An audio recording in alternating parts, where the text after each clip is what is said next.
You aren't a business owner. You're just an expensive janitor. Peter, a bakery owner, was hunched over a heavy wooden table, hand kneading his 50th loaf of dough. His mixer had broken at midnight, but instead of calling a technician, he decided to do it by hand to save the expense. The bell above the door chimed. Mr. Steve walked in, a billionaire wearing a crisp charcoal suit. "Peter," Steve said, "why are you doing the work of a machine?" Peter didn't look up. The repairman wanted $400 just to show up, Steve. "I'm saving that money. I can handle this." "Peter, you're losing an opportunity to expand just to save $400 on a repair." Peter stopped, his hands buried in dough. "Steve, I have to keep costs low to survive." Steve leaned against the cooling rack, his eyes sharp.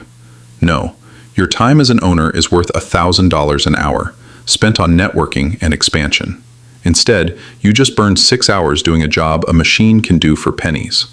While you were back here, the hotel chain you've been chasing called. Twice. You missed it, because you told your assistant not to disturb you." Steve had overheard everything. The call, the hesitation, the missed opportunity. Steve continued, "That wasn't an ordinary phone call. That was a $10,000 entry point into a contract worth 6 figures a year waiting for a yes." "You're not a business owner, Peter," he said. "You're just an expensive janitor." Peter froze. Then he added, "I don't know the recipe for a baguette, but I know the recipe for network and expansion."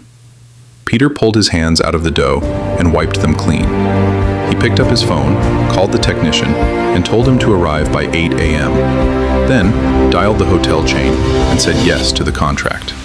By sunrise, he wasn't just a baker, he was a supplier. Peter thought saving money meant doing everything himself, but while he was saving pennies, he was losing thousands. Real owners invest their time where it matters most. Comment, delegate, if you're ready to stop saving small and start winning big.